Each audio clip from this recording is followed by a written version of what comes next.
the secret World War II Panther tank in a pensioner's basement. History buffs, they often collect war memorabilia from both sides of a conflict. It could be anything ranging from knives to old medals to bits of uniform from battles long past. One of the most prominent and available sources for these collections is, of course, World War II. Most pieces have made their way into museums, but there are plenty of private collectors out there with secret bits of history that they call their own. None of these, however, went to quite the extent of one man in Germany who decided to keep a complete World War II German Panther tank in his basement. Tank warfare played a huge part in World War II, and the Panzerkampfwagen, or German armored fighting vehicle, emerged with multiple divisions during the war, the first of which was formed in 1935. The first model, the Panzer I Ausf A, was built between July 1934 and June 1936. This version of the tank was extremely light, with only 13mm of steel armor protection for its two-man crew, and two 7.92mm machine guns equipped with a maximum of 1,525 rounds. Over the next few years, Ausf B, C, and D models of the tank were also developed, although C never passed the prototype stage and only 40 of the D versions were produced. However, the B version was much more successful, and between August 1935 and June of 1937, 675 of these tanks were manufactured. The Panzer divisions were involved in many significant battles and incursions of the war, including the invasion of Poland, the battles with the British forces in North Africa, and in the early stages of the invasion of the Soviet Union. However, some historians contest that their influence was not as wide as popular opinion believes. For example, in his book Panzerkrieg, Peter McCarthy points out that of the 50 divisions that invaded Poland, only 6 were Panzers. Their greatest victory, though, was against the British and French in May of 1940. 7 Panzer divisions successfully smashed their way through the forest of Ardennes, terrain previously deemed impassable by the Allies. Their surprise attack trapped 1 million Allied soldiers, forcing British soldiers to evacuate at Dunkirk and the French to surrender. From there, tanks continued to play a significant part in the German war effort, coming to be known as Hitler's greatest leading instrument of warfare and undisputed masters of the battlefield. But it was only in 1943 that the most famous tank emerged. The Panther PZK PFW-5 medium tank that was modeled after the T-34 tank used by the Soviets. But despite its inspiration, the Panther 5 was a serious upgrade to the Soviet model when it hit the front lines, and it still holds the reputation of being one of the most significant and deadly vehicles in World War II. It first saw combat during the Kursk offensive, and its hull design with well-sloped armor meant that it was almost impossible to destroy head-on in battle. Alas, for the Germans, despite this superior design, the tide of war had already turned, and this new initiative came too late to change the outcome of World War II. But not everyone could let go of the legendary Panthers, as was the case of one German pensioner. His identity, kept secret under local privacy laws, the then 78-year-old German man, identified in the press only as Klaus-Dieter Flick, was found to have a whole stash of Nazi memorabilia in his villa when it was raided in 2015 after a tip-off. Something of a local legend, the former financier lived in the wealthy suburb of Kiel in Heikendorf, Germany, where he kept his famous tank, alongside other weapons and an arsenal including a torpedo, an anti-aircraft 88mm flak gun, a replica V-1 rocket, believe it or not, 70 assorted rifles and pistols, and more than 1,000 rounds of ammunition.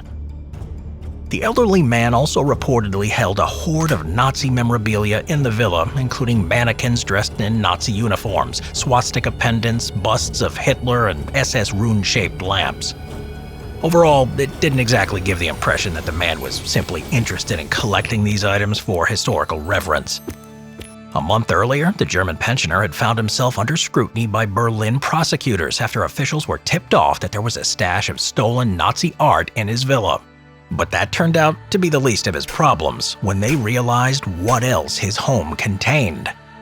When his hoard was discovered, the Panther tank stood proudly among it, at 22 feet long and weighing 45 tons, the crown jewel of his collection. Incredibly, it seemed that the elderly millionaire had dedicated a good chunk of his money to creating his own pseudo-museum or Hall of Fame in his villa, as where the tank was kept was described as an underground hall of several levels. Known as an eccentric collector to the locals, sources claim that he came across the tank in 1977 after a British arms collector reached out to him. He later began restoring the tank to its former glory in the 1980s. When this all came to light in 2015, it seems the authorities were the only ones surprised and the last to know of his collection. He had become a local legend, with many of his neighbors very familiar with his Panther tank.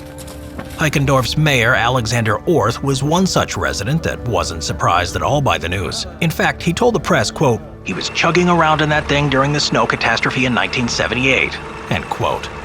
Imagine plodding through the snow and seeing a Panther tank just casually rolling towards you. Of course, upon discovering his hoard, the authorities immediately sprung into action to remove the collection from his home, which, funnily enough, was not a simple task.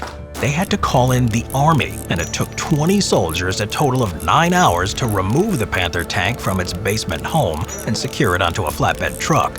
In order to achieve this, they had to use 2 armored recovery vehicles, specially built wooden ramps, and of course, physical labor from the soldiers themselves. It is said that the soldiers damaged the tank and it had to be pulled out minus its tracks. Once it was finally safely on the truck, the authorities took it to the Putlos military training camp for safe storage. The battle to remove the tank was over, but the battle to find and legislate the bizarre collector was just about to begin. Immediately, the authorities claimed the man was violating the War Weapons Control Act, which is a German act that regulates the manufacturing, sales, and transport of weapons of war. But Klaus's lawyer argued that he wasn't in violation of this, given the tank and other weapons were fully deactivated, calling the official response disproportionate and claiming to have a certificate from 2005 that showed the tank had lost its weapons status and was therefore incapable of firing anything. It took 6 years, however, for the legal fight to reach its culmination. And in July of 2021 in Kiel, the case was finally heard and lawyers began their deliberations over whether or not the man had violated Germany's War Weapons Control Act. They were aiming for a suspended sentence and a fine of up to 500,000 euros. That's approximately 489,000 American dollars. A lot of money to most of us, but if the 84-year-old man could afford a tank, this may not seem so large a figure to him. On August 2, 2021, the court reached its decision. The man was not fined the full amount, but was still on the hook for a huge 250,000 euros, or about 244,000 US dollars. They further ordered that the old man had to sell or donate the tank and anti-aircraft cannon to a museum or collector within the next 2 years, something which should be easy, as museums are always happy to receive additional memorabilia to their collections. According to his lawyer, a U.S. museum almost immediately expressed interest in purchasing the Panther tank, and a number of other collectors had approached them for other pieces or the weapons that were found in the home. No further news on what has happened to the tank has yet emerged, though rumor has it that it was finally purchased by a museum in the States, although it could actually still be in the Putlos camp itself. Let's hope, given his advanced age, he won't simply begin anew and another mayor of Heikendorf will casually see a tank patrolling its streets.